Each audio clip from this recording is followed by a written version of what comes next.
अब ये बताइए कि वोट चोरी का आरोप लगातार राहुल जी की यात्रा हुई और उसमें वोट चोरी का आरोप लगाया गया और आपके विरोधी दल ये कहते हैं कि जहां आप जीतते हैं वहां वाह वाह और जहां हार जाते हैं वहां वोट चोरी की बात करते हैं। मेरे विरोधी दल का मतलब बीजेपी, जेडीयू, आपका विरोधी दल आरजेडी तो नहीं है? तीसरा दल तो आपका नाम नहीं ले पाए। बताइए ना कौन सा नहीं दल? तो यही तो मैं भी कह रहा हूं। मैं वही तो कह रहा हूँ, एलजेपीआर, चिराग पासवान की पार्टी। उसके बाद अभी मांझी जी गए हैं, उन्होंने भी बोला चोर बोले जोर से। तो ये सब तरह का शब्दावली है, इसलिए हम आपसे पूछे कि इस बारे में क्या कहना चाहते हैं। देखिए, ये जब आया एसआईआर का मामला तो 11 दलों के हम लोग गए थे, जिसमें मैं भी शामिल था। पहली बार जब हम मिलने गए थे इलेक्शन कमिश्नर से, तो जब कोई प्रक्रिया शुरू नहीं हुई थी, और जब हम लोग अंदर गए तो जो 3 इलेक्शन कमिश्नर्स हैं उन लोगों ने कहा कि नहीं 20% वोट तो कटेंगे। इसका मतलब प्री सेट आइडिया से पहले से ये लोग दिमाग बनाए थे कि बिहार के वोटर्स को कम करना है। कम करने का मतलब ये कि 20% कटा हो या नहीं कटा हो, लेकिन उन लोगों ने दिमाग बना लिया था कि वोट काटेंगे। और जब ये प्रक्रिया शुरू हुई तो 65 लाख लोगों के वोट काट दिए गए। सुप्रीम कोर्ट ने जब ये जानना चाहा कि आप किस आधार पर वोट काटे हैं और पूरा ब्यौरावार एक रीजनिंग के साथ आप हमको बताइए, तो केवल 2 पार्टी चुप रही। इसलिए मैं पूछा तीसरा कौन पार्टी था।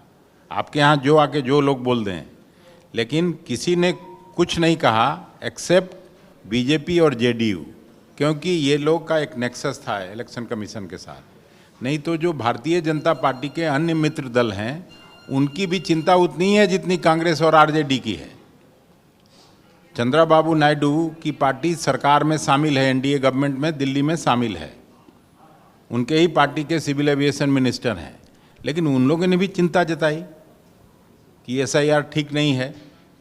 और बिहार में जब राहुल गांधी जी के नेतृत्व में ये यात्रा शुरू हुई, 25 जिला हम लोग गए, हर जगह जिस तरह से इस यात्रा को समर्थन मिला, जिस तरह से उत्साहपूर्वक स्वागत किया, सभी जाति बिरादरी, चाहे वो युवा हों, किसान हों, नौजवान हों, महिला हो या मजदूर हो, सभी वर्ग के लोगों ने इस यात्रा को भी समर्थन दिया और राहुल जी की तरफ आशा भरी निगाहों से लोग देख रहे थे।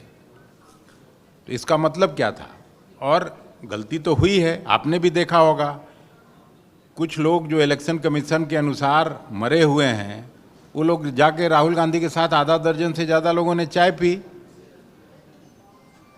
तो गलतियां तो हुई हैं, डिस्क्रिपेंसीज हैं, उसको दूर करने का के लिए कौन जिम्मेवार होगा? Obviously election commission. उसको अपनी जिम्मेवारी का निर्वहन करना चाहिए, न कि बीजेपी और जेडीयू के इशारे पर चलना चाहिए। इलेक्शन कमीशन का काम क्या है कि फ्री एंड फेयर पोल कराना। आज तक ये सवाल तो नहीं उठता था। मुझे अच्छी तरह से याद है, मैं लोकसभा में काम करता था मोतिहारी से, 2003 में भी एसआईआर शुरू हुआ था। उस समय स्वर्गीय वाजपेयी जी प्रधानमंत्री थे। लेकिन 1 साल दूर था लोकसभा का चुनाव और 2 साल दूर था बिहार विधानसभा का चुनाव। अभी तो 20 दिन में हो गया एसआईआर। ये संभव है कि 7 करोड़ लोगों तक पहुंच जाएगा बीएलए बीएलओज? तो ये फार्स है और इलेक्शन चोरी करने की कोशिश है, जिसको राहुल गांधी जी ने दिखाने का काम किया। पर इसका एक काउंटर सवाल ये बनता है कि अगर ऐसे ही वोट चोरी हो रहा है तो झारखंड कैसे जीत गए आप? कर्नाटक कैसे जीत गए? एसआईआर हुआ था क्या वहां? नहीं, पर यहाँ पे आप टाइमिंग को लेके सवाल उठा। तो टाइमिंग को लेके, आप बिहार के रहने वाले हैं पंकज जी, आप जानते हैं कि आधा से ज़्यादा भूभाग उत्तर बिहार का पानी में डूबा हुआ रहता है। वहाँ पहुँचना, और एक बड़ा पॉपुलेशन बिहारी लोगों का या तो नौकरी करने के लिए बाहर गया हुआ है, या व्यवसाय करने के लिए बाहर गया हुआ है, या मजदूरी करने के लिए बाहर गया हुआ है। उसको अगर 2-3 बार दूसरे जगहों से आके अपना कागज़ दिखाना पड़े तो ये संभव होता क्या?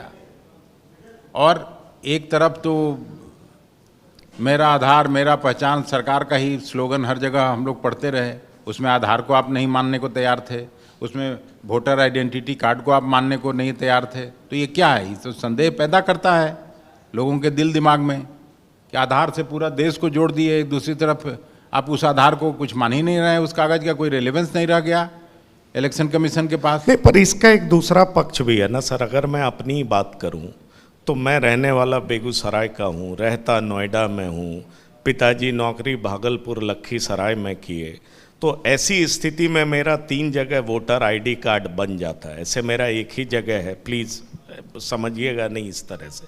पर बहुत सारे ऐसे लोग हैं जिनका 3-3 जगह है। वो वोटिंग राइट तो उनके पास एक ही जगह होना चाहिए, कई लोग मर गए हैं।